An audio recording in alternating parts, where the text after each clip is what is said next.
First story, the Christmas phone. It was Christmas Eve, 2015, and the kind of cold that clings to your bones had settled over Warrensburg, Missouri. My 8-year-old son, Ben, was fast asleep upstairs, his stocking hanging by the fireplace. The glow of multicolored lights from our tree bathed the living room in a soft warmth, and for a brief moment, I felt at peace. Being a single mom isn't easy, especially around the holidays. Money was tight, and I'd worked extra shifts at the diner all month to make sure Ben would wake up to at least a few presents under the tree.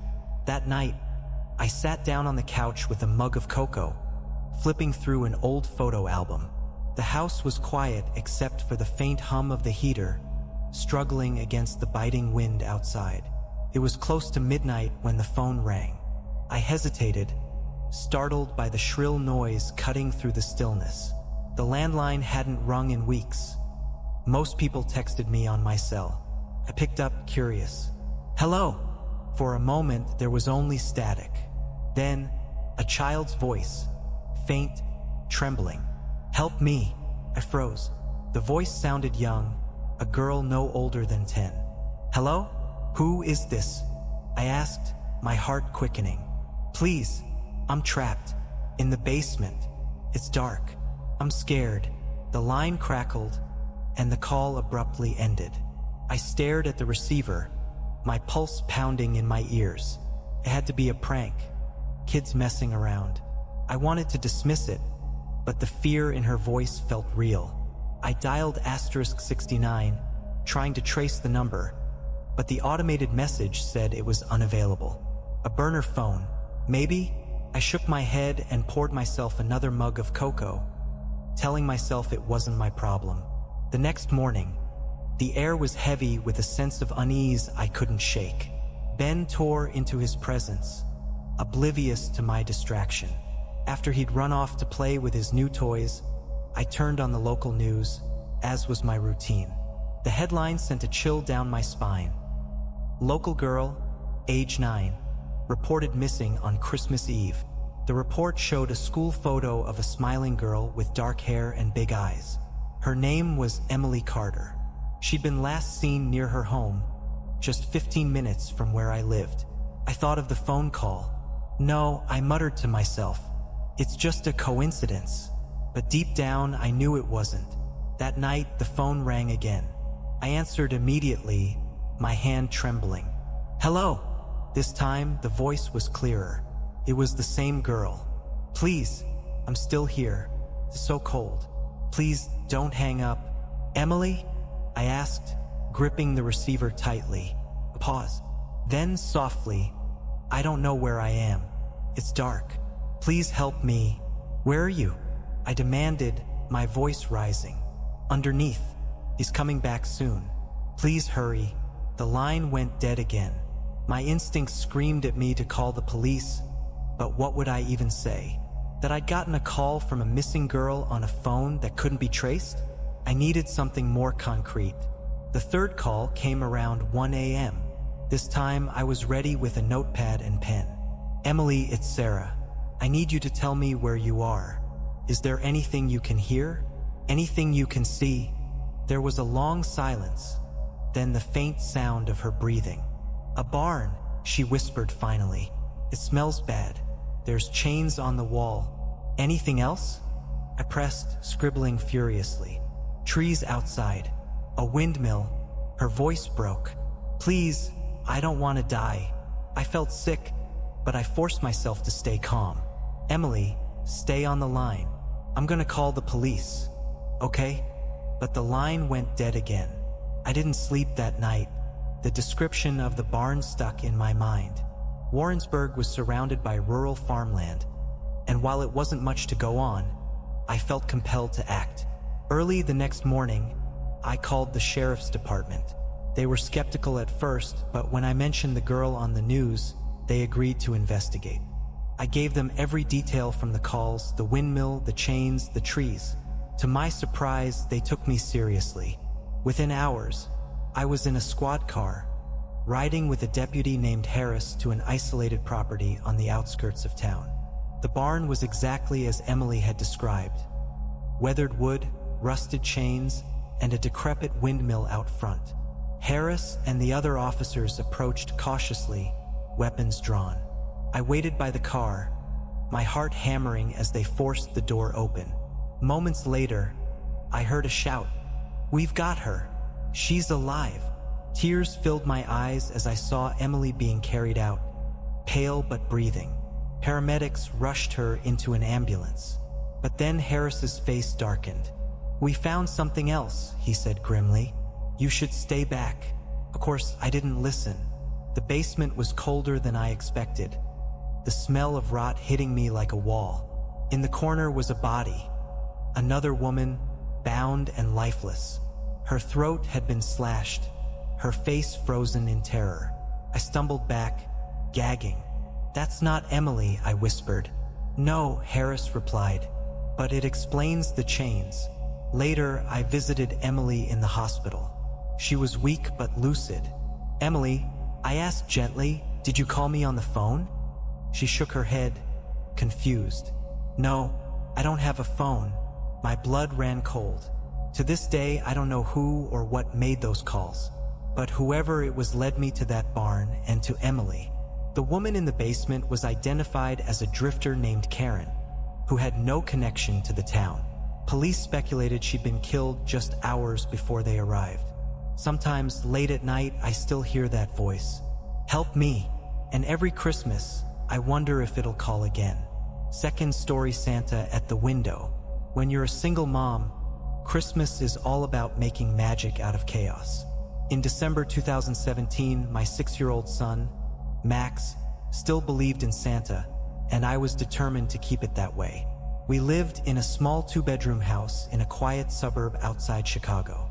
It wasn't much, but it was ours, and I was proud of the life I was building for Max. That year, I'd saved just enough for a bike he'd been begging for. I hid it in the garage, planning to assemble it after he went to bed on Christmas Eve. I never expected the holiday season to take such a dark turn. The first message came on December 20th. I was in the middle of folding laundry when my phone buzzed. It was an unknown number. "You've been good this year, haven't you? Santa." I rolled my eyes and deleted it. Spam, probably. I got a lot of junk texts, and with the holidays, I figured it was some marketing gimmick. The next day, though, another message arrived. "Max has been very good too. Maybe he'll get that bike he wants." Santa. That made me pause. My heart skipped, and I glanced around the room as if someone might be watching. I checked the number again. No name, no contact info, just an anonymous text. I told myself it was probably a coincidence. Maybe a relative or friend who'd overheard me talking about the bike. I replied with a quick, "Who is this?" but got no response. By the 23rd, the messages were coming more frequently. "Max loved those cookies you baked last night. Chocolate chip is his favorite, right? Santa, you should really lock your back door." Santa can't help but peek inside sometimes. That one sent a shiver down my spine. I rushed to the back door and found it unlocked. I couldn't remember if I'd forgotten to lock it or if someone had actually been inside. I told myself I was overreacting. Maybe a friend was messing with me, but I couldn't shake the feeling that someone was watching. That night, I double-checked every lock before going to bed. On Christmas Eve, the messages became more sinister. "It's almost time to visit. Don't stay up too late, Aaron." Santa. I didn't respond. My hands were shaking too much to type. I stayed up after Max went to bed, assembling the bike in the living room, my phone sitting next to me like a lifeline. I kept glancing at the window, but the neighborhood was silent, blanketed in snow. By midnight, the messages had stopped, and for a brief moment, I allowed myself to relax. Maybe it was over. That's when I saw him. A shadow moved outside the living room window. I froze, my breath catching in my throat. At first, I thought it was a trick of the Christmas lights reflecting on the glass. But then the shadow shifted, and I saw the unmistakable outline of a man in a Santa suit. He stood there, staring in at me. His face was obscured by the brim of the Santa hat, but I could feel his eyes on me, cold and hungry. "Max," I whispered, panic gripping me. I had to get to him. I darted toward the hallway, but before I could move, there was a sharp knock at the window. I turned back and he was gone. I grabbed a kitchen knife and ran to Max's room. He was fast asleep, oblivious to the danger. I locked his door from the inside and called 911. My voice was shaking as I whispered the situation to the dispatcher. While I waited for the police, I heard faint creaks coming from the floorboards in the living room. He was inside. I held my breath, clutching the knife, ready to defend my son if necessary. Minutes felt like hours. Finally, I saw red and blue lights flood the windows, and I heard the front door burst open. The police found him hiding in the coat closet, still wearing the Santa suit. His name was Greg Thompson, a neighbor I barely knew. He lived 3 houses down, and I'd only ever seen him in passing. As they dragged him out in cuffs, he turned to me, grinning like he'd just won a game. "I'm not done yet," he said, his voice calm and eerie. "I'll finish my work someday." I spent the rest of the night giving statements to the police. They assured me he wouldn't be getting out anytime soon. Apparently, Thompson had a history of stalking, though nothing had ever escalated this far. By the time they left, it was nearly dawn. I tried to hold it together for Max's sake, smiling as he opened his gifts, but I couldn't shake the memory of Thompson's grin. Later that day, as I was cleaning up the torn wrapping paper, I noticed something under the tree that hadn't been there before. It was a small, neatly wrapped box with no tag. My stomach dropped as I opened it. Inside were photographs, dozens of them. They were all of Max, sleeping in his bed, taken from different angles. I called the police immediately, but they couldn't explain how the gift had gotten there. Thompson was in custody. No one had entered the house after the police left. To this day, I don't know if he had an accomplice, or if someone else was watching us. Every Christmas, I relive that night, and every year I wonder if someday Greg Thompson will keep his promise. Third story wrapping paper. It started with something as small and innocent as a roll of wrapping paper. In December 2019, I had just moved into my own apartment in Brooklyn. It wasn't much, small, overpriced, and drafty in the winter, but it was mine. I was finally making a name for myself as a freelance interior designer, and for the first time, I could afford to host Christmas for my family. With money tight from holiday shopping, I decided to pick up a few last-minute decorations and supplies at a thrift store near my apartment. The place was packed with random junk, but I always enjoyed hunting for bargains. That's when I found the wrapping paper. It was tucked in a dusty corner, its edges slightly frayed but the design charmingly retro. Pale gold with tiny red holly berries and a repeating pattern of green ribbons.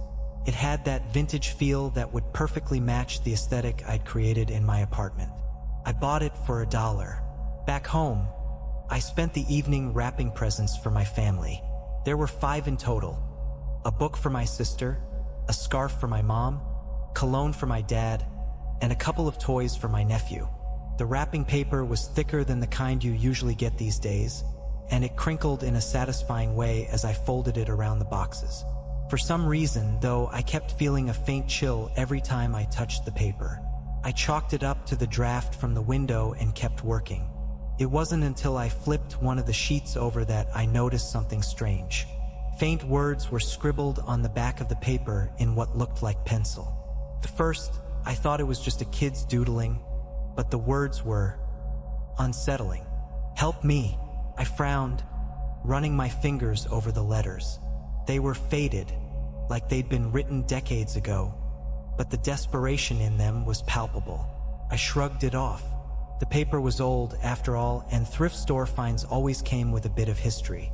Maybe it was some weird prank or part of a strange story I'd never know. But then I found more. On another piece of the paper, I spotted another phrase, "They're coming," and on a third, "Don't let them take me." I should have stopped right there, but I didn't. Instead, I convinced myself it was nothing, just the remnants of some kid's overactive imagination. That night, I placed all the wrapped presents under my small tree and went to bed. When I woke up the next morning, the presents were gone. At first, I thought I must have misplaced them. I searched the apartment from top to bottom, tearing apart closets and cabinets, but there was no sign of the gifts. No one had broken in. The doors were locked, the windows untouched. I lived alone, and I couldn't explain it. Over the next few days, strange things kept happening. I started hearing faint whispers at night, too soft to make out the words, but persistent enough to wake me up. Sometimes, I'd catch a faint whiff of smoke, like something burning, even though my apartment was electric. Then I found the scraps. On Christmas Eve, I spotted a torn piece of the wrapping paper on my kitchen counter. It hadn't been there before. The words scribbled on it were different this time. "Why didn't you save us?" By now, I was too terrified to even touch the paper. I threw it in the trash and tried to convince myself it was all in my head. On Christmas morning, I called my mom to apologize for not bringing the gifts. She laughed it off, telling me it was the thought that counted, but I could barely focus on her voice. That's when I heard a knock at the door. I froze. It was too early for visitors, and I wasn't expecting anyone. Tentatively, I peered through the peephole, but no one was there. When I opened the door, I found a small package sitting on the welcome mat. It was wrapped in the same vintage paper. My hands shook as I carried it inside. I didn't want to open it, but some horrible compulsion drove me to. Inside the box were ashes, black, powdery, and smelling faintly of charred wood. Nestled in the ashes was a photograph, an old, faded snapshot of a group of people standing in front of what looked like a department store. The words, "Pine Grove Gifts, 1983, were printed on the back. I took the photo to my laptop and started searching. After a bit of digging, I found an old news article. In December 1983, Pine Grove Gifts, a family-owned department store, had burned down after a gas leak ignited a fire. 5 employees had been trapped in the basement and killed. Their bodies were never recovered. The article included a picture of the store's employees. I recognized them immediately. They were the people in the photograph from the box. I threw the ashes and the wrapping paper away that day, but the nightmares haven't stopped. Every year since, on Christmas morning, I find another gift on my doorstep. It's always wrapped in that same vintage paper. I don't open them anymore. 4th story, The Last Carolers. I've lived in Sycamore, Illinois, for most of my life. It's a quiet little town, the kind of place where you know your neighbors by name and where nothing much ever happens. The winters here are long and brutal, but Christmas has always made it bearable. The lights, the songs, the memories. It's the one time of year I feel truly connected to the past. But this Christmas Eve, something happened that I can't explain. I live alone in the house I grew up in. After my husband passed a few years ago, it made sense to move back. The house is old but comfortable, with creaky floors and a fireplace that's just about the only thing that keeps the chill away. That night, I'd made myself some tea and was reading by the fire when I heard it, a faint melody drifting through the icy air. At first, I thought it was the wind playing tricks on me, but then I caught the unmistakable sound of voices, singing. It was a Christmas carol, but not one I'd heard in decades. Lo, how a rose air blooming. I set my book down and went to the window. The street was quiet, bathed in the pale orange glow of the streetlights. Snow was falling gently, and everything looked so still that it almost didn't seem real. Then I saw them. A small group of children stood in front of my gate, bundled in heavy coats and scarves. Something about their clothes caught my eye. They looked old-fashioned, like something out of a 1950s Sears catalog. The singing was beautiful, but it sent a strange shiver down my spine. Their voices were clear and haunting, perfectly harmonized, like a professional choir. I hesitated for a moment, but then I grabbed my shawl and opened the door. "Hello," I called out. The children turned toward me, their faces pale in the moonlight. There were 5 of them, boys and girls. each holding a small lantern that cast flickering shadows across the snow. "Merry Christmas, ma'am," one of them said, stepping forward. She couldn't have been more than 10, her cheeks pink from the cold. "We wanted to bring you some holiday cheer." I was stunned. Carolers weren't common around here, especially not children wandering out alone on a night like this. "That's very kind of you," I said, trying to ignore the unease creeping up my spine. "Would you like some cocoa? It's freezing out here." The girl shook her head. "We can't stay long." She reached into her pocket and pulled out a small, cream-colored envelope. "This is for you." I took it, my fingers brushing against hers. Her hand was icy, far colder than it should have been for someone wearing gloves. "Thank you," I murmured. The children smiled, then turned back toward the gate. They began singing another carol, Silent Night this time, as they slowly walked away. I stood there for a long moment, watching their lanterns bob in the distance until they disappeared into the snowfall. Back inside, I sat down by the fire and opened the envelope. Inside was a Christmas card, simple and elegant, with a hand-painted wreath on the front. But it wasn't the card that caught my breath. It was the handwriting inside. "To my dearest Olivia, may this Christmas bring you peace and joy. All my love, Mama." My hands trembled as I read it. I knew that handwriting. I'd recognize it anywhere. It was my mother's. But that was impossible. My mother had disappeared one Christmas Eve in 1954, when I was just 9 years old. She'd gone out to deliver gifts to a neighbor and never came back. Her case was never solved, and her loss had haunted me my entire life. The message on the card wasn't just familiar. It was identical to the last letter she'd ever written me, one I'd found in her dresser drawer the morning after she vanished. I felt lightheaded, like the room was spinning. I grabbed the card and went to the window, hoping to see the children again. But the street was empty. That night, I barely slept. Every creak of the house, every gust of wind outside made me jump. I kept replaying the children's faces in my mind. Their pale skin, their clothes, the way their voices seemed to hang in the air like they didn't belong in this world. By morning, I was determined to make sense of it. I called the local police, explaining what had happened. They sent an officer to check the area, but he didn't find anything. No children, no footprints in the snow, no signs that anyone had been there at all. When I showed him the card, he gave me a strange look. "Are you sure you didn't misplace this somewhere and just found it again?" he asked. I knew he didn't believe me. I set the card on the mantle, hoping it would calm my nerves to have it somewhere visible. But as the day went on, something even stranger happened. The edges of the card began to curl and fade, like paper left in the sun for too long. By the next evening, it had started to crumble, the handwriting fading until it was barely legible. By the morning after Christmas, it was gone entirely. Nothing but brittle flakes of paper left on the mantle. I don't know who or what those children were. Ghosts? Angels? Something else entirely? But I do know one thing. That card was real. And for one brief moment, it felt like my mother had reached out to me from wherever she was, letting me know she hadn't forgotten. I haven't seen the carolers since that night, but every Christmas Eve, I leave a lantern by the gate, just in case they decide to come back. Fifth story, red snow. We thought it'd be fun. A break from the chaos of the holidays, just the three of us in a secluded cabin in the Rockies. No phones, no crowds, no stress.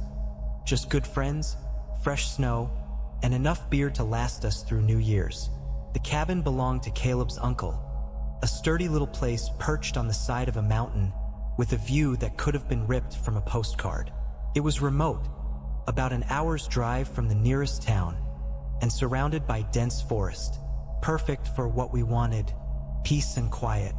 We arrived on December 23rd, just as the sun was setting, painting the snow-covered peaks in shades of pink and orange. By the time we got the fire going and unpacked our stuff, the temperature had dropped below freezing. "It's gonna be awesome," Caleb said, clinking his beer against mine. "Yeah," Rachel agreed, leaning back in one of the rickety old chairs by the fire. No work, no family drama. Just us and the snow. The next day was Christmas Eve, and we decided to go for a hike. The snow was pristine, untouched except for the tracks of a few animals. It was colder than we'd expected, our breaths fogging up the air as we trudged through the woods, laughing and tossing snow at each other like kids.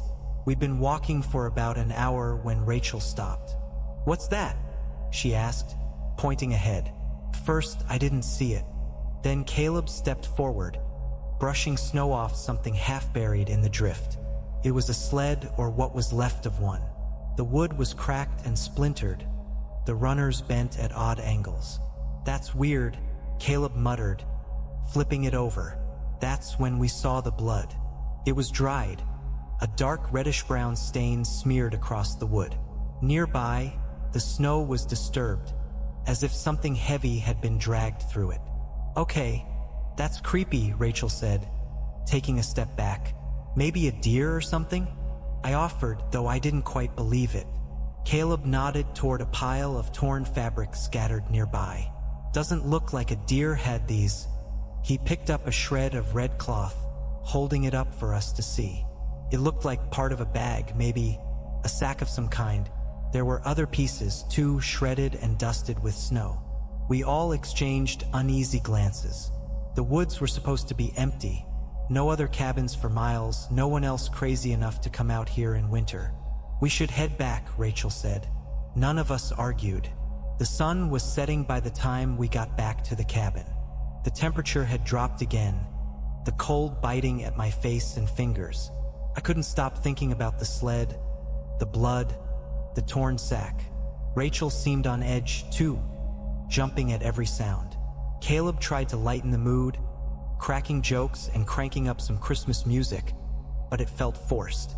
After dinner, we settled in by the fire, sipping whiskey to warm up. That's when we heard it, the first thump. Came from the roof. We all froze, staring at the ceiling. "Probably snow falling," Caleb said, though his voice lacked its usual confidence. Another thump, louder this time, then a long scraping sound, like something heavy being dragged across the roof. "Snow doesn't do that," Rachel whispered. Caleb grabbed the fire poker, his knuckles white as he gripped it. "I'll check it out." "No way," I said. "We stick together." "Fine," he said, but his eyes darted toward the window. The scraping stopped, replaced by a rhythmic thud-thud-thud, moving toward the edge of the roof. Suddenly, something slammed against the window, a blur of red and white, gone as quickly as it appeared. Rachel screamed, and Caleb nearly dropped the poker. "What the hell was that?" I hissed. No one answered. We locked the doors and windows, though it didn't feel like enough. The thuds continued, moving around the cabin, sometimes on the roof, sometimes along the walls. At one point, I thought I saw something through the frosted glass. A figure standing just beyond the tree line. It was too far to make out clearly, but it looked big. Bigger than any person should be. "We should have left when we had the chance," Rachel whispered, tears streaming down her face. "We'll leave in the morning," Caleb said, though his voice shook. "Whatever it is, it can't get in." He was wrong. The attack came just before dawn. The door burst open, splintering inward as something barreled through it. I barely had time to register the blur of movement before Caleb was yanked off his feet, dragged screaming into the snow. Rachel and I tried to run, but it was too fast. I heard her scream, followed by a sickening crunch that made my stomach turn. I don't remember much after that. I think I managed to get outside, stumbling through the snow in a blind panic.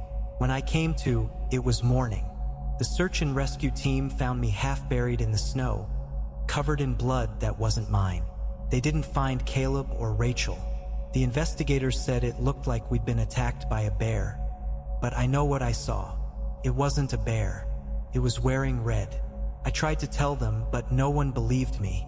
They chalked it up to trauma, shock, the cold messing with my mind. But as they were loading me into the ambulance, I saw something out of the corner of my eye. sled tracks, cutting through the snow, leading back into the woods.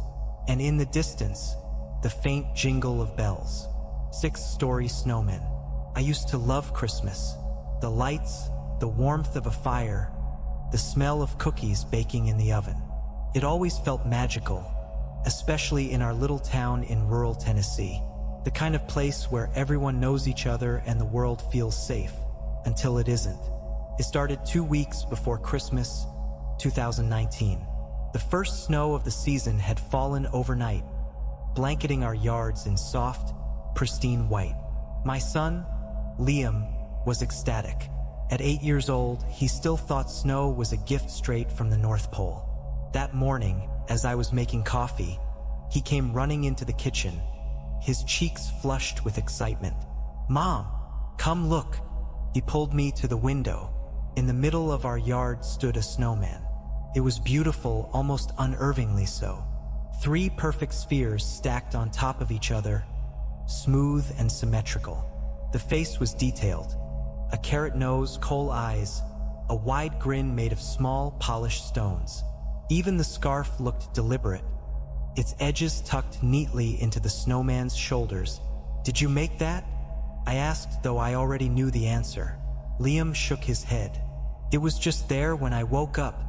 I glanced at the neighboring houses, half expecting to see some kids running off with mittens and scarves. But the street was empty, the snow undisturbed except for a few sets of tiny footprints leading to the snowman. The next night, it happened again. Another snowman appeared, identical to the first, but this time closer to the house. Its coal-black eyes were turned toward Liam's bedroom window.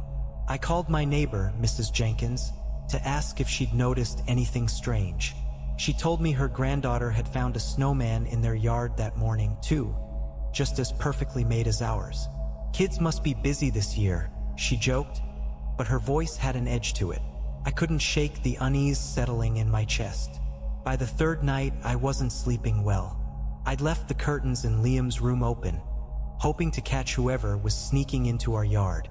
But all I saw was snow falling steadily under the dim glow of the streetlights. When I woke up the next morning, there was another snowman. This one was even closer, its coal eyes fixed squarely on Liam's window. But something else was different. His expression had changed. The wide grin was gone, replaced by a crooked, jagged mouth that looked more like a snarl. "Mom, why do they keep showing up?" Liam asked me that day as we stood at the window, staring at the latest creation. "I don't know, sweetie," I said, forcing a smile. "Probably just some kids playing a prank." But I didn't believe that. Whoever was making these snowmen was too precise, too deliberate. I decided to stay up that night. I brewed a pot of coffee, grabbed a blanket, and sat by the window in the living room, watching the yard. Liam had gone to bed reluctantly, but I promised to keep an eye out. The hours crawled by. Midnight came and went, and the snow continued to fall, muffling the world outside. I must have dozed off because the next thing I knew, I was startled awake by a sound. A faint crunch of snow underfoot. I froze, straining to see through the darkness. A figure was moving in the yard, its outline blurred by the falling snow. It wasn't a child. It was too tall, too thin. The way it moved, jerky and unnatural, sent a chill down my spine. I wanted to get up, to grab my phone or lock Liam's door, but I couldn't move. My body felt paralyzed, like I was trapped in a nightmare. The figure bent down, its long arms working quickly and methodically. Within minutes, another snowman stood in the yard, its face turned toward the house, toward me. By the time I snapped out of it, the figure was gone. I ran to Liam's room, my heart pounding, and found him sound asleep. The next morning, the snowman was still there. Its face had changed again. This time, the stones formed a twisted, gaping mouth, like it was screaming. I called the police. They sent an officer to check the area, but all he found were the snowmen. "Probably just a prank," he said, his tone dismissive. On Christmas Eve, I didn't sleep at all. I sat in Liam's room, a baseball bat in my lap, watching the yard. At some point, I must have blinked or looked away because when I glanced back out the window, there were 3 snowmen. All of them were turned toward me. Christmas morning was a blur. I woke up to the sound of silence. No laughter, no rustling of wrapping paper. Liam's bed was empty. I tore through the house, screaming his name, but he was gone. The front door was wide open, snow blowing in across the floor. I ran outside, desperate, my bare feet sinking into the snow. There, in the yard, was a new snowman. It was smaller than the others, its form lumpy and uneven. It was wearing Liam's coat. The police searched for days but found nothing. No footprints, no signs of struggle, just the snowmen, standing like silent sentinels. The case was ruled a kidnapping, though they had no leads. My neighbors started locking their doors and windows, but it didn't matter, because every Christmas since then, the snowmen come back. They show up in different yards each year, each one wearing something that belonged to a missing child. And every time I see them, I wonder if Liam is still out there, somewhere in the cold. 7th story, the sound of bells. When I think of Harmony, Maine, I think of stillness. The kind of stillness that comes from endless snow-covered fields, quiet streets, and the steady rhythm of a town where time seems to stop. Growing up, it felt suffocating. Couldn't wait to leave. But as an adult, life in the city had worn me down, and when my mom begged me to come home for Christmas in 2013, I said yes. I hadn't been back in years, and I felt a pang of nostalgia as I drove into town that Christmas Eve. Harmony was exactly as I remembered it. Quaint houses dusted with snow, strings of lights draped across porches, and the steeple of the old church standing tall against the gray sky. I parked outside my mom's house, the one I grew up in, and was immediately enveloped by hugs and the smell of baking cookies. Mom was thrilled to have me home, but there was a tension in her excitement, something I couldn't quite place. That evening, after dinner, I decided to take a walk. I needed some air and wanted to see the town again, to feel connected to it after so many years away. My steps led me to the church, a white wooden building with stained glass windows that glowed softly in the twilight. The church had always been the heart of Harmony, especially at Christmas. When I was little, the carol services were magical, the choir's voices echoing through the pews like something holy. But tonight, the building was dark and empty. As I stood there, gazing at the steeple, I heard it, the faint, mournful sound of bells. The sound was distant, but it carried on the cold air, a slow, deliberate tolling. It wasn't coming from the church, but from somewhere beyond it, toward the hills that rose at the edge of town. I shivered, not just from the cold. There was something about the sound that felt wrong, like it didn't belong. When I returned to the house, I mentioned it to my mom. She froze, her hand tightening around her coffee mug. "It's probably just the wind," she said quickly. "But it sounded like bells," I insisted. She shook her head, her smile too tight. "You don't want to go looking for things like that, Emily. Some things are better left alone." Her reaction was so odd that I pressed her further. After a few moments of silence, she sighed and leaned back in her chair. "It's just an old story," she said. "Something the town kids used to talk about." She told me about the Capella, a tiny chapel hidden in the hills, long abandoned. Decades ago, in the 1940s, a choir had been rehearsing there on Christmas Eve when they vanished. The conductor, the singers, everyone, gone without a trace. The only clue was the sound of bells, echoing from the hills for days afterward. The story unsettled me, but I laughed it off. "That's just a ghost story, Mom." She didn't laugh. Later that night, I couldn't sleep. My childhood room felt too small, too quiet. I stared at the ceiling, the sound of those bells replaying in my mind. Around midnight, I couldn't take it anymore. I bundled up in my coat, grabbed a flashlight, and slipped out the door. The night was bitterly cold, and the snow crunched under my boots as I made my way toward the hills. The bells were clearer now, their haunting toll guiding me. I found the path easily, an old, overgrown trail that wound through the woods. The trees were skeletal in the moonlight, their branches creaking in the wind. After what felt like hours, I saw it, the chapel. It was small, barely more than a shell of a building, with a sagging roof and shattered windows. The sound of the bells was deafening now, as if they were coming from inside. I hesitated, my breath visible in the icy air. Every instinct told me to turn back, but something pulled me forward. Inside, the chapel was freezing, colder than it should have been. The air felt heavy, oppressive, and my flashlight flickered as I swept it across the room.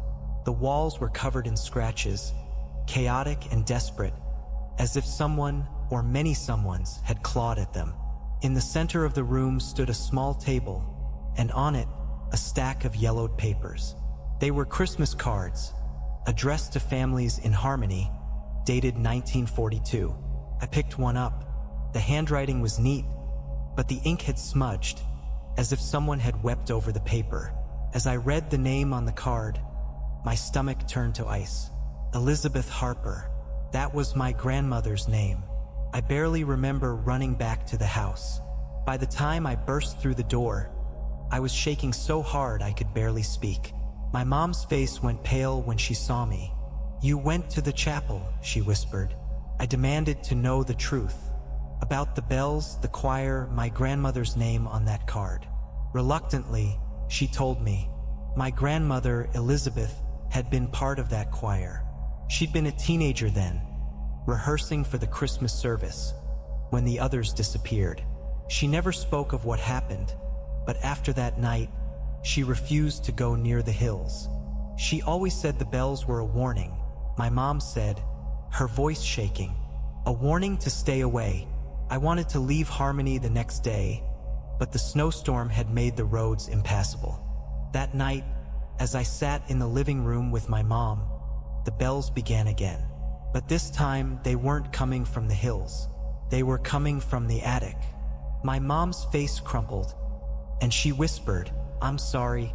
Before I could react, everything went black. When I woke up, I was in the chapel. My hands were bound, and the air was filled with the sound of bells. Around me, shadows flickered, voices rising in a ghostly harmony.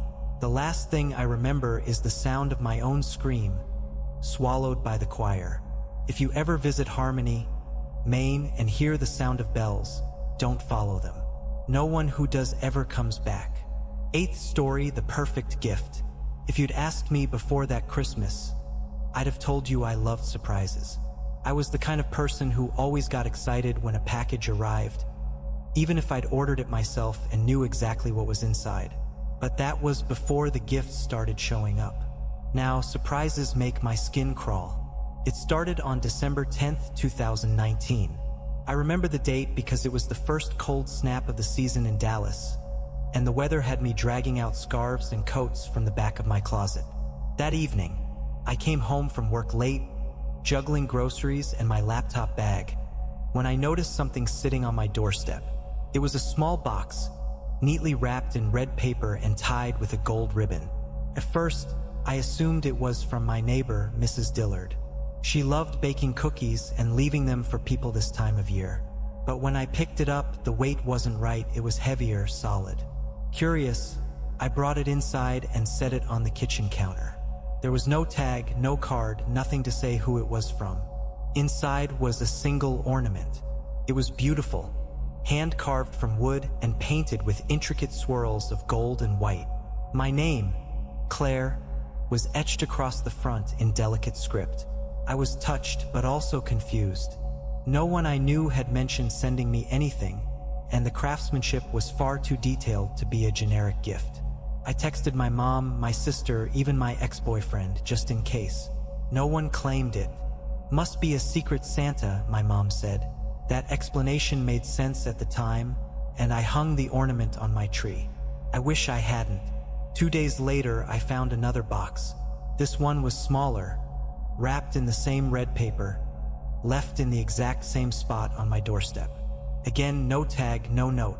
Inside was a silver picture frame, tarnished at the edges but polished to a high shine. and inside the frame was a photo of me. It wasn't recent. I was maybe 6 years old, sitting on the front steps of the house where I grew up, wearing my favorite yellow sundress. I stared at the picture for a long time, my chest tightening. I didn't own this photo. It wasn't one of the pictures I'd kept after my parents sold the house.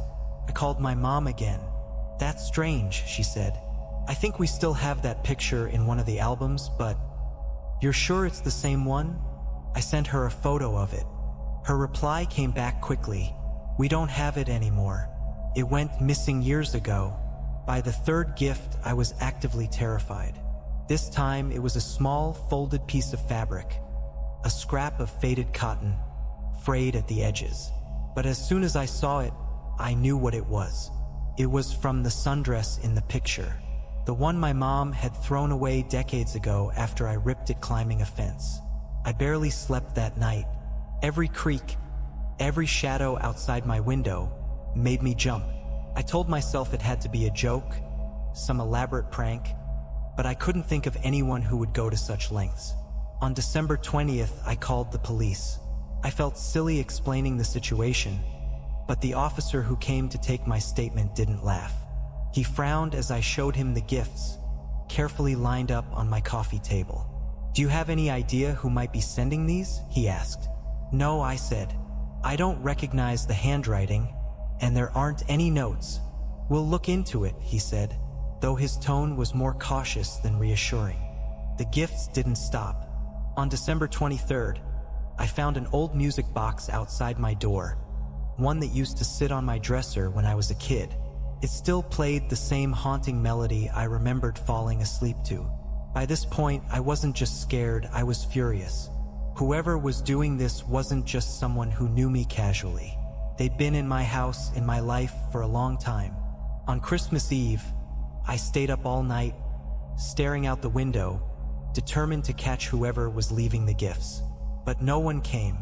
That morning, I woke up to find the final box under my tree. I didn't put it there. My hands shook as I opened it. Inside was the first ornament, the one with my name carved into it, but the engraving had changed. It no longer said Claire. It said, "Until we meet again." The police called me later that day. They'd arrested a man who'd been spotted lurking around my neighborhood. His name was Mark Bradley, and he'd lived in the same town as me when I was a child. They found a collection of items in his apartment. Old toys, clothes, school papers, things that had belonged to me, things I didn't even realize were missing. He'd been following me for years. Mark was charged with stalking and burglary, but he never explained the gifts, never said why he'd started or how he'd gotten into my house. I moved out of Dallas not long after that, but even now, every Christmas, I feel a prickle of fear when I see a box under the tree, because somewhere, deep down, I'm still waiting for the next one. Ninth story, the man on the sleigh. Some stories are too strange to believe until they happen to you. What happened to us that Christmas still makes my skin crawl, even years later. I've told it to friends a few times, but they just laugh nervously, thinking I'm exaggerating. But I'm not. It was Christmas Eve, 2016. My husband, Ethan, and I were driving from Chicago to his parents' place in Michigan. We had gotten a late start because of work and were on the road well into the evening. Snow had been falling steadily for hours, and the world outside the car felt muffled, almost too quiet. We were on a stretch of highway that cut through miles of dense, unbroken woods. No streetlights, no signs of civilization, just the glow of our headlights on the empty road. I remember checking my phone and realizing we were about an hour from Ethan's parents' house when I saw it. At first, I thought it was a mirage, a shape on the side of the road, barely visible through the falling snow. As we got closer, the headlights illuminated it, and I realized what it was: a sleigh. It looked like something out of an old Christmas card, with curved runners and peeling red paint. There were no reindeer, no decorations, nothing to make it festive. Just the sleigh itself, sitting there in the snow, tilted slightly as if it had been abandoned. "Do you see that?" I asked Ethan, pointing. "Yeah," he said, slowing the car. "That's weird. We pulled over, curiosity getting the better of us. Ethan grabbed his phone, saying he wanted to take a picture, and I followed him out of the car. The air was biting cold, and the snow crunched under our boots as we approached the sleigh. Up close, it looked even older, its wood warped and splintered. I noticed something strange right away. Marks in the snow. They were deep grooves, as if someone had dragged the sleigh here, but there were no footprints, just long, uneven lines leading from the woods to the edge of the road. Beside the sleigh, the snow was churned up, like something heavy had been dragged there and then vanished. Maybe it's part of some decoration, Ethan said, though he didn't sound convinced. I wasn't either. There was something off about the whole scene, something that made me want to get back in the car as quickly as possible. Then we saw the handprints. They were faint at first, smudged into the snow-covered wood of the sleigh. But as we looked closer, we saw more handprints on the runners, the edges, even the seat. They were streaked with something dark, something that looked too much like dried blood. "Let's go," I said, grabbing Ethan's arm. He didn't argue. When we got back to the car, I slid into the passenger seat, shivering. Ethan turned the key, and the engine roared to life, sending a brief wave of relief through me. That's when Ethan froze. "What?" I asked. He didn't answer right away. Instead, he leaned forward, his face inches from the windshield. "Did you touch the glass?" he asked, his voice tight. "No." "Why?" He didn't say anything, just pointed. On the outside of the passenger side window, right next to where I was sitting, were handprints. They were smeared, as if someone with dirty hands had pressed against the glass and dragged their fingers down. The snow hadn't been falling hard enough to obscure them, but we hadn't seen them when we got out of the car. Someone or something had touched the car while we were at the sleigh. Ethan put the car in drive and sped off, the tires slipping slightly on the icy road.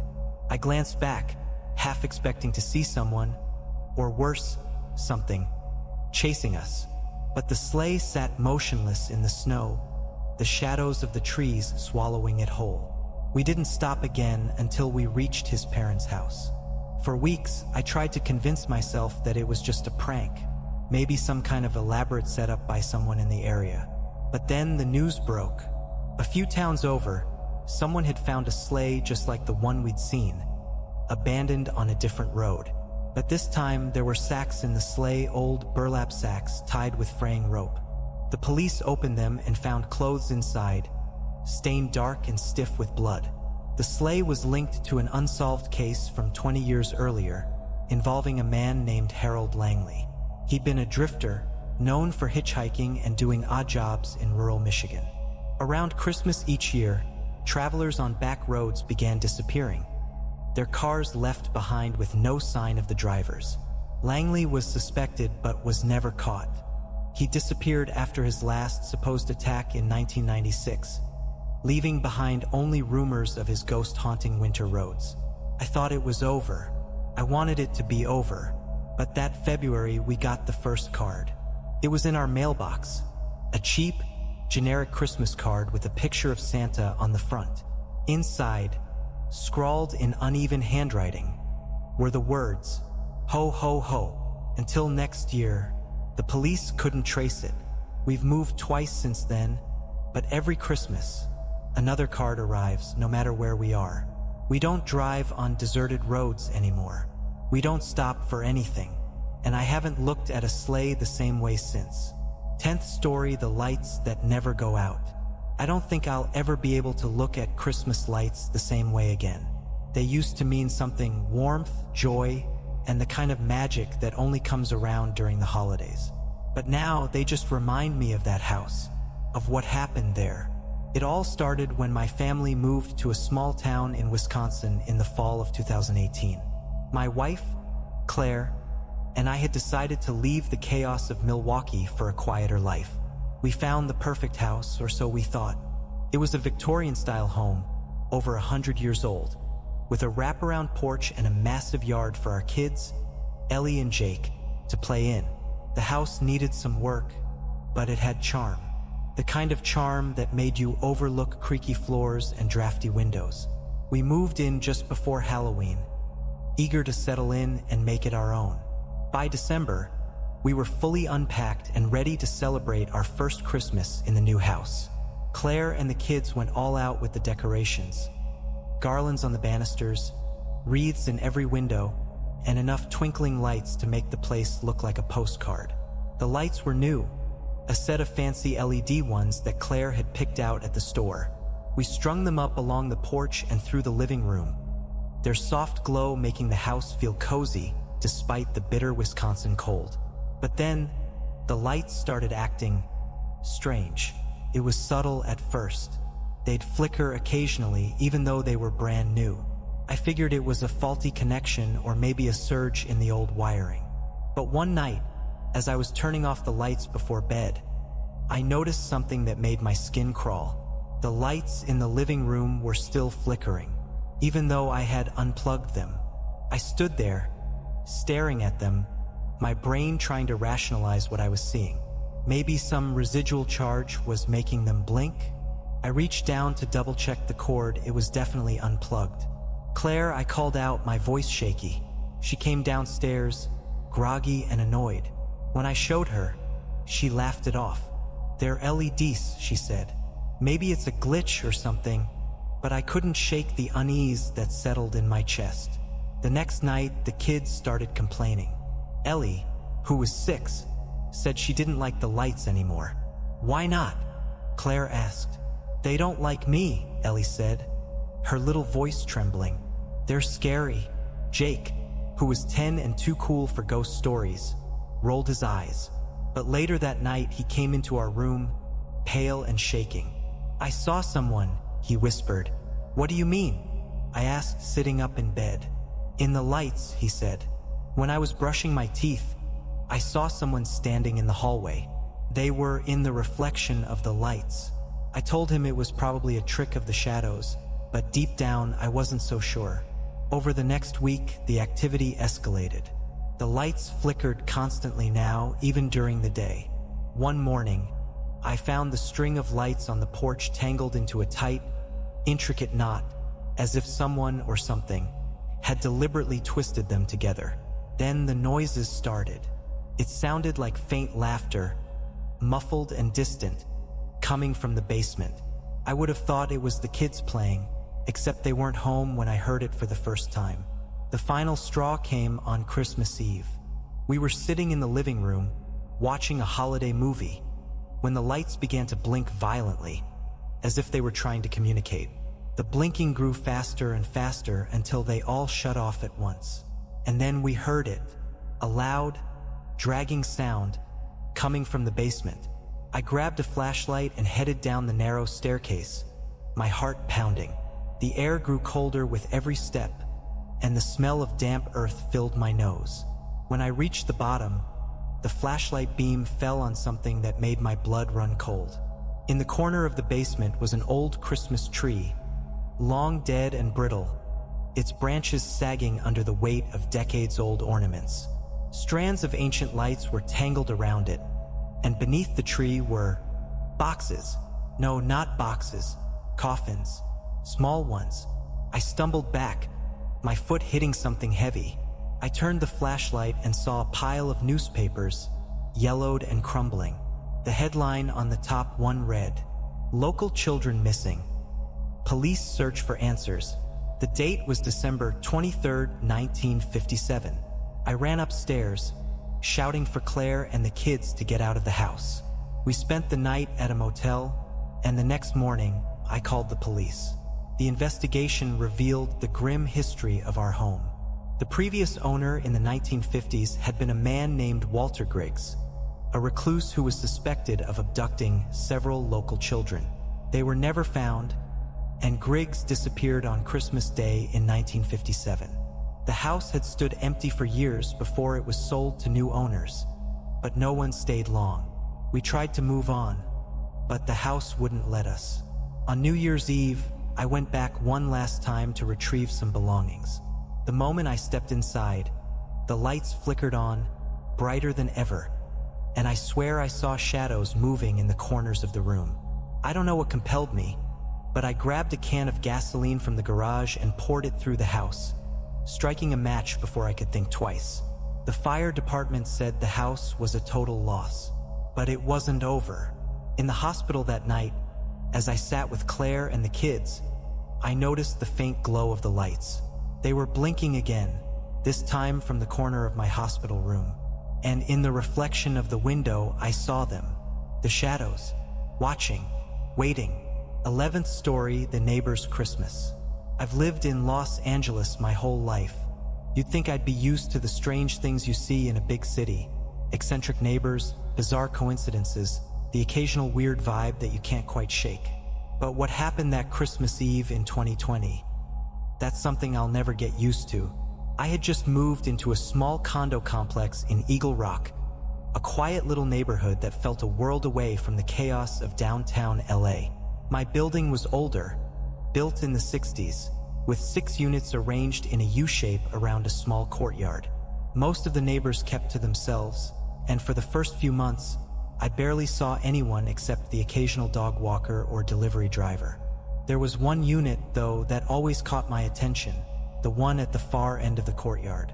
It was Unit 6, and from the moment I moved in, it looked abandoned. The blinds were always drawn, the porch light stayed off, and the mailbox overflowed with junk mail that no one ever collected. I asked the landlord about it once. He just shrugged and said, "Used to belong to a family, but they moved out years ago. Place hasn't sold yet." I didn't think much of it until Christmas Eve. I was wrapping presents in my living room, the soft hum of a Christmas playlist filling the air, when I glanced out the window and froze. Unit 6 wasn't dark anymore. The porch was lit up with Christmas lights, bright, multicolored strands that blinked in a cheerful pattern. A plastic Santa stood by the door, his grin too wide and his paint faded from years of use. Through the window, I could see a warm, golden glow, like a fireplace was roaring inside. And then there was the sound. It was faint at first, but as I opened my window, it became clearer. Laughter, clinking glasses, and the unmistakable melody of Jingle Bell Rock. Party. My first thought was that someone had finally moved in. Maybe the landlord hadn't mentioned it, or maybe they were visiting for the holidays. Either way, it was odd. Why would they go all out decorating for Christmas in a place that had been empty for so long? Curiosity got the better of me. I slipped on my jacket and stepped outside, the cold December air biting at my skin. As I crossed the courtyard, the laughter grew louder. It sounded strange, too even like a recording played on a loop. When I reached the window, I peered inside, trying to stay out of sight.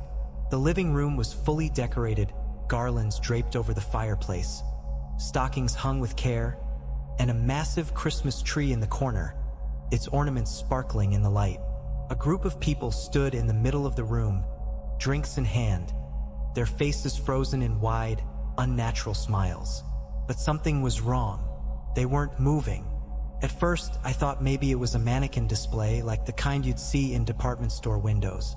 But as I stared, I noticed tiny details. The slight sway of a dress, the faint flicker of an eyelid. They weren't mannequins. They were real people. I stumbled back, my heart racing. The sound of laughter continued, looping again and again like a broken record. I ran back to my unit, slammed the door, and locked it. My hands were shaking as I grabbed my phone and called the police. The dispatcher sounded skeptical when I told her what I'd seen, but she promised to send someone to check it out. I stayed by the window, watching Unit 6 from a safe distance, waiting for the patrol car to arrive. When the officers showed up, the party was gone. The lights were off. The plastic Santa was missing. The windows were dark, and the house looked exactly as it had for months. Abandoned, lifeless. The officers knocked on the door, shining their flashlights through the dusty windows, but there was nothing to see. They even let me walk over with them to prove my story, but the place was empty. Dust covered the floor in a thick layer, undisturbed by footprints. Cobwebs hung in the corners, swaying slightly in the draft. The air smelled stale, like no one had been inside for years. They told me it was probably a prank, someone playing a trick on the new tenant. I didn't argue, but I knew what I'd seen. The next morning, Christmas Day, I found something in my mailbox. It was a Christmas card, sealed in a red envelope with no return address. My name was typed neatly on the front. Inside, the card showed a picture of the party I'd seen the night before. The same golden glow, the same frozen smiles, the same decorations. But in the background, by the window, was a blurry figure. It was me. I dropped the card and slammed the mailbox shut, my stomach churning. I called the landlord that afternoon, demanding to know if anyone had access to Unit 6. He swore no one had lived there for years and that the locks hadn't been changed since the last family moved out. I didn't stick around to find out more. By New Year's, I had broken my lease and moved out of the complex. I didn't care about the deposit, I just needed to get away. Sometimes I think about that Christmas card, about the party, about the faces frozen in those wide, unnatural smiles. I wonder if they're still there, waiting for someone else to notice the lights. 12th story, the visitors on Christmas Eve. Being a delivery driver during the holidays isn't exactly festive. Most of the time, it's stressful. Long hours, cranky customers, and a backseat full of packages you pray don't get lost or damaged. But Christmas Eve of 2017 was the worst shift I'd ever had. The snow started mid-afternoon, just a dusting at first. But by the time I reached the last stretch of my route in the rural outskirts of Oregon, it had turned into a full-blown blizzard. The wind howled through the trees lining the narrow road, and visibility dropped to nearly zero. My GPS kept glitching, struggling to load in the remote area. I'd been trying to find one last address for over an hour when the road disappeared beneath a wall of white.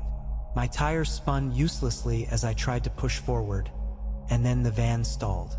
Stranded, on Christmas Eve. After a few minutes of yelling every curse word I knew, I decided to abandon the van and look for shelter. It wasn't like anyone was going to come by to help. The road was empty for miles. I grabbed my jacket, flashlight, and phone, though there was no signal, and trudged into the snow. The wind bit at my face, and the cold seeped into my boots as I stumbled through drifts. My flashlight's beam barely penetrated the swirling snow, but after what felt like forever, I spotted something in the distance, a faint glow. As I got closer, the shape of a cabin emerged, its windows softly lit with the warm glow of Christmas lights. The cabin looked like something out of a postcard. Icicles hung from the roof, and a wreath decorated the front door. Through the frosted windows, I could see a Christmas tree twinkling inside. "Thank God," I muttered, relief flooding through me. I knocked on the door, but no one answered. I knocked again, harder this time, but the only response was the howl of the wind. Finally, I tried the handle, and to my surprise, the door creaked open. "Hello," I called out, stepping inside. The cabin was empty. It was small but cozy, with a stone fireplace, a worn couch, and a kitchen that looked like it hadn't been updated in decades. The Christmas tree was the kind you'd see in an old movie, draped in popcorn garlands and mismatched ornaments. There was even a table set with plates, as if someone had been preparing for dinner. I figured the owners must have left in a hurry, maybe to spend the holidays with family in town. Whatever the reason, I didn't have the luxury of overthinking it. I was freezing, and the storm outside wasn't letting up. I found a pile of firewood near the hearth and managed to get a fire going. As the warmth spread through the room, I sank into the couch, letting myself relax for the first time in hours. That's when I heard it, laughter. It was faint at first, just a distant giggle carried on the wind. I sat up, straining to listen, but it was gone. Shaking my head, I told myself it was just my imagination. Hours in the cold could mess with your mind. But then I heard it again, closer this time. A high-pitched, childlike laugh. I rushed to the window, wiping away the frost to peer outside. The snow was coming down hard, but I could just make out the edge of the woods. That's when I saw the footprints. They were small, like a child's, and they trailed from the forest to the cabin. But as I followed them with my eyes, they abruptly stopped, right in the middle of the yard, as if whoever made them had simply vanished. I locked the door and backed away from the window, my heart pounding. My mind raced for explanations. Maybe I wasn't the only one caught in the storm. Maybe someone else had sought shelter here. But why wouldn't they come inside? The laughter started again, louder this time, and accompanied by faint whispers. They came from every direction, outside, inside, behind the walls. "Who's there?" I shouted, grabbing a poker from the fireplace. The voices stopped. I stood there, trembling, my breath visible in the cold air. And then I heard it, a knock at the door. I didn't move. The knock came again, more insistent. "Please," a voice called, thin and wavering. "Let us in." So cold. It sounded like a child, a little boy. My grip on the poker tightened. "Who are you?" I demanded. "Please," the voice said again, almost a whisper. "We want to come in. We're so cold." I stepped closer to the door, my hands shaking. The fire cast flickering shadows across the room, making everything feel unreal. Then the laughter started again, louder than before, echoing from every corner of the cabin. I don't remember falling asleep. I must have passed out from exhaustion, because the next thing I knew, sunlight was streaming through the windows. The storm had stopped, leaving the world outside blanketed in white.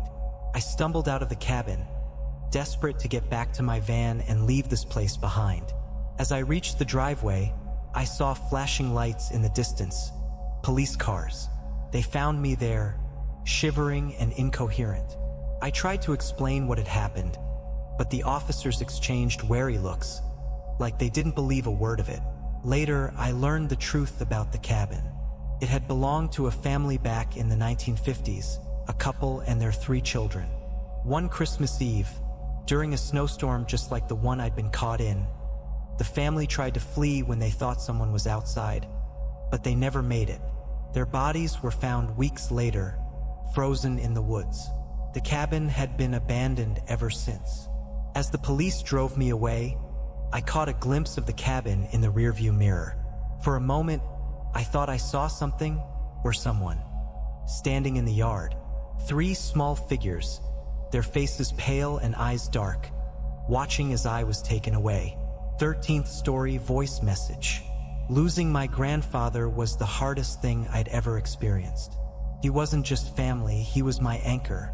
I grew up in Seattle, where my parents worked long hours, and my grandpa, a retired Navy officer with an endless supply of stories, practically raised me. He called me Skipper, a nickname he said was fitting for his little co-captain. When he passed away in early December 2019, it felt like a hole had been punched in my world. I was in my junior year at the University of Washington, drowning in finals, and barely had time to process it. The funeral came and went in a blur of tears and condolences. By the time Christmas Eve rolled around, I still hadn't unpacked the grief. My parents and I decided to keep things simple that year. No big dinners, no decorations, just quiet reflection. I stayed in my dorm that night, trying to distract myself with Netflix. That's when my phone buzzed. It was a voicemail notification. I hadn't heard the phone ring, which was strange, but I figured it was just bad reception. When I opened my voicemail, I froze. The message was from an unknown number, but what stopped me cold was the voice. "Hey Skipper," it said, warm and familiar. "I miss you, kiddo. Merry Christmas." It was him, my grandpa. I listened to it 3 times, my mind reeling. The voice was unmistakable. The same gravelly tone, the same cadence. He even used the nickname he'd given me, something no one else ever called me. I tried to rationalize it. Maybe it was an old voicemail I'd forgotten about, or some weird prank. But I knew every voicemail he'd ever left me. I'd saved them all after he passed, and this wasn't one of them. The next morning, I played the message for my parents. My dad shook his head, his face tight.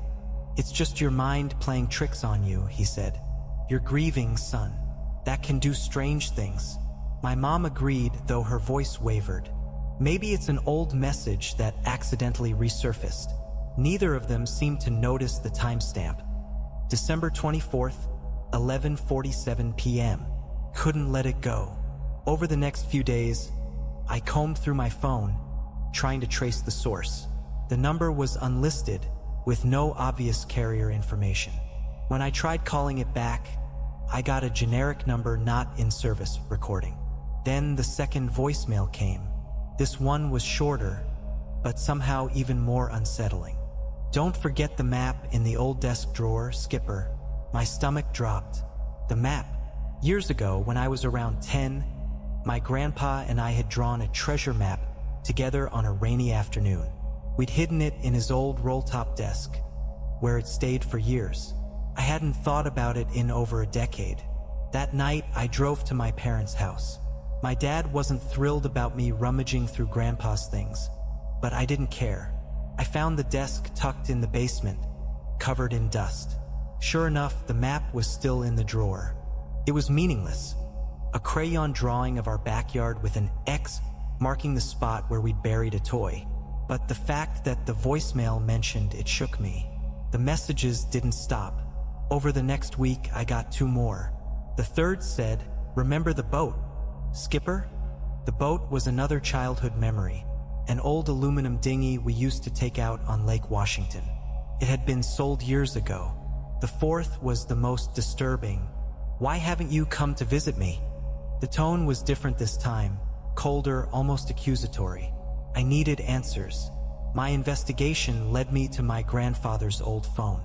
It was still in a box at my parents' house, untouched since his death. When I powered it on, there were no recent calls, no strange messages. Nothing that could explain what I was experiencing. Then I noticed something odd. The phone's last location. Before it had been deactivated, it had pinged a cell tower near my grandfather's house, a location I recognized immediately. It was the abandoned property 2 lots down. The house had been empty for years, its windows boarded up and its yard overgrown. I'd always thought it was creepy, but now it felt like something out of a nightmare. I went there alone, armed with a flashlight and the kind of determination only terror can fuel. The snow crunched under my boots as I made my way to the backyard, where I found a patch of disturbed earth near an old tree. I dug with my hands, the cold biting into my skin, until I hit something hard. It was a phone buried in a plastic bag. I turned it on and my blood ran cold. The phone was active. It had a single app open, a voicemail scheduler. Someone had pre-recorded messages, programmed to send them to my number at specific times. But here's the thing that still keeps me up at night. The app required manual activation to work. Someone had to have been alive to set it up. I turned everything over to the police. They ran tests, but the phone didn't have any fingerprints or identifying information. Whoever had done this had covered their tracks. To this day, I don't know who sent those messages or why. Maybe it was some twisted prank, or maybe it was something worse. But every Christmas, I still check my voicemail, half expecting to hear his voice again. "Hey, Skipper,